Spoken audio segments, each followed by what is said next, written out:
Okay, in the last video we were looking at big boulder deposits that were on the surface that I was saying that were probably from glacial outburst flows.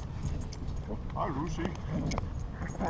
Lucy's very excited about Yakulat deposits, and Indy is quelling his excitement. I know.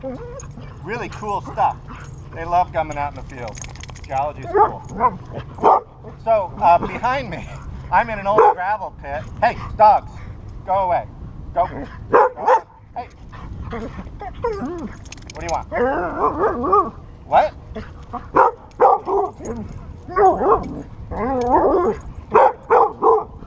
Okay.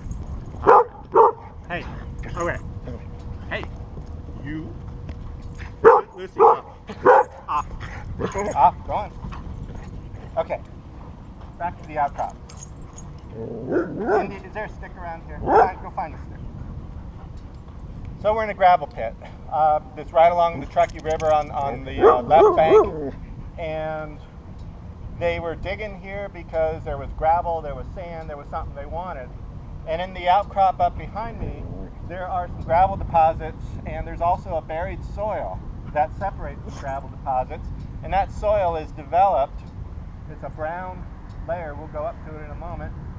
It's developed on coarse, bouldery gravel deposits, which may also be Yakulat deposits. They might be sort of more fluvial deposits, just straight stream deposits, glacial outwash, coming all the way down from the Sierra. But there's a few boulders that are maybe up to a meter or so, so that tells you that the flow is still pretty big. But the point being is there's a soil developed on them. And that soil has now been buried by younger deposits. But during the time that soil was developing, it represents a period of stability where there was neither sediment being deposited there or being eroded. And just from its color, other characteristics I can see from here, I'm guessing that it's pretty old. And so this is telling us that there was perhaps more than one episode of flood deposits, if in fact the gravel on top of it was also the same kind of thing. It's not nearly as coarse, so maybe it's not. But then there's a big, on top of the gravels are a big package of finer grained sands and silts, what I would consider fluvial deltaic deposits, a stream flowing into Lake Lahontan when it was up at this level. And so, anyway, there's some history here. So let's go have a look.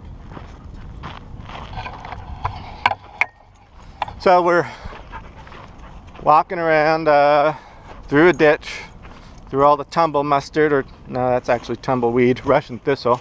Stuff sucks. This is not the most scenic spot, but the geology is cool. And so we're walking up to this old soil.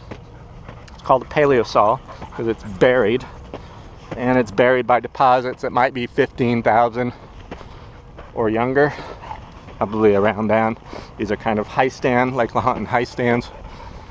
So, sorry for the shaky camera. All right, so this is what we're looking at. This is a nice, well-developed soil. It looks like it has a BT, a zone of clay accumulation. It's got nice structure, prismatic structure. That's actually a rock, so it doesn't count. But it's also, there's some platy structure, some prismatic structure. There's a fair amount of clay in it. It's developed on this bouldery deposit. And there's mixed lithologies in here. Here's some granites.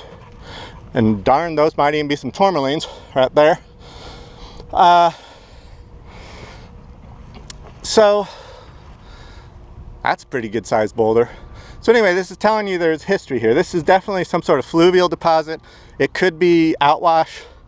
It could be Yakulat because of some of these large boulders. We're just farther downstream than the Mustang deposit, and maybe this is an even older one because this is nowhere near exposed at the surface.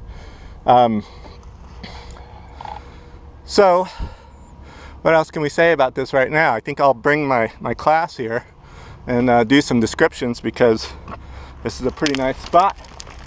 But watch the loose rocks.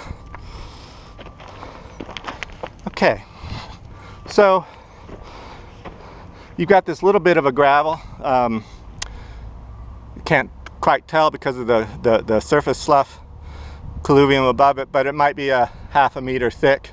It's much finer. There's some rounding in it.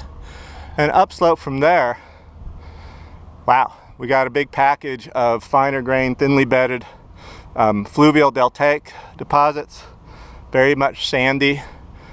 And yeah,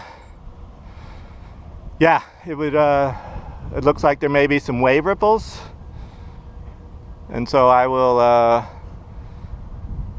maybe go up there and point them out.